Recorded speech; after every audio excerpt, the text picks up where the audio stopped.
मेवाड़ की राणा रतन सिंह ने अपनी पत्नी रानी पद्मिनी का चेहरा दिल्ली के सुल्तान अलाउद्दीन खिलजी को पानी और कांच में दिखाया। लेकिन हिंदुस्तान का साइंस कहता है कांच का आविष्कार 1535 में हुआ और रानी ने जौहर 1303 में किया। तो 237 साल पहले अपने हिंदुस्तान में कांच और मिरर नहीं थे।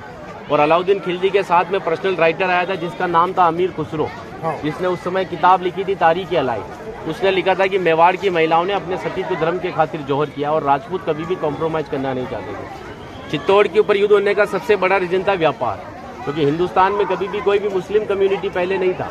ये सभी जो आते थे अफगानिस्तान तुर्किस्तान से आते थे और आते कहाँ थे तो समुद्र के पास में आते थे, क्योंकि प्लेन तो थे नहीं ना। तो इधर नज़दीक पड़ता है गुजरात और ये जाते थे दिल्ली। तो इधर पड़ता है दिल्ली, उनको क्रॉस करना पड़ता था ये मेवाड़। अच्छा, इधर गुजरात इधर दिल्ली, बीच में राजस्थान। तो इसको क्रॉस करना पड़ता था ये मेवाड़। तो यहाँ के राजपूत उनसे टैक्स वसूलते थे। तो वो समय था 1299 का, जब अलाउद्दीन खिलजी पूरे हिंदुस्तान पर इस्लामी शासन चाहता था। गुजरात से जब दिल्ली की ओर रवाना हुआ तो यहाँ पर राणा रतन सिंह के पिता थे रावल समर सिंह। उन्होंने दिल्ली जाने से पहले उससे टैक्स लिया और टैक्स लेने के बाद में जब अलाउद्दीन दिल्ली पहुंचा तो मेवाड़ से नाराज कि मुझे दिल्ली में शासन करने के बाद में हर बार मुझे मेवाड़ को टैक्स देना पड़ेगा, इससे अच्छा है मैं मेवाड़ को जीत लूँ। तो दिल्ली से वो 1.5 लाख सेना को लेकर मेवाड़ की तरफ बढ़ा।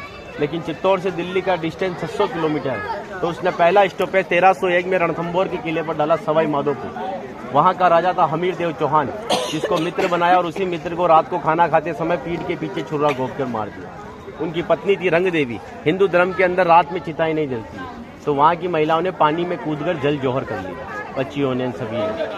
लेकिन सुबह यह हुआ कि डेड बॉडियां तैर कर ऊपर आई तो आक्रांताओं ने डेड बॉडियों को निकालकर महिलाओं की बॉडी और बच्चों के साथ में रेप करके उनके बॉडी पार्ट्स को काटकर नग्न अवस्था में रणथंभौर के किले के बाहर लटका दिया, ताकि यह संदेश चित्तौड़ पहुंच जाए और चित्तौड़ की रानी पद्मिनी किले को छोड़कर दूर चली जाए। 1303 में जब अलाउद्दीन चित्तौड़ पहुंचा तो किले के ऊपर आने के लिए उसको 7 गेट क्रॉस करना था, तो इम्पॉसिबल था। तो उसने 1.5 लाख सेना को किले के चारों तरफ फैलाया। 8 महीने के बाद में किले के ऊपर खाने की कमी आई तो रानी पद्मिनी के चाचा भतीजा गोरा और बादल ने राणा रतन सिंह से कहा कि हमारा राशन खत्म हो रहा है और जब ये भूखे और कमजोर सेना से हम युद्ध करवाएंगे तो ये युद्ध नहीं कर पाएंगे। रतन सिंह को बातचीत के लिए 7 गेट के नीचे भेजा तो अलाउद्दीन खिलजी ने उनकी गर्दन पर तलवार रखकर झुकने के लिए कहा। लेकिन मेवाड़ का राजपूत सर कटाने के लिए मंजूर होता है, लेकिन सर झुकाने के लिए कभी मंजूर नहीं हुआ। राणा रतन सिंह को धोखे से बंदी बनाया और रानी पद्मिनी को संदेश भेजा कि आप हमारे अधीनता स्वीकार करो, हम दिल्ली चलेंगे। रानी पद्मिनी कहती है जो नरसंहार तुमने 2 साल पहले रणथंभौर के किले में किया तो यहाँ की महिलाओं के साथ में भी वही होगा।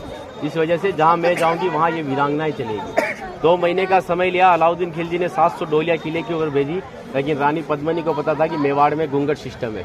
तो हर एक सोल्जर्स को लेडीज पोशाक पहनाकर तलवार और भालों के साथ में उस पालकी में बिठा दिया और रानी पद्मिनी की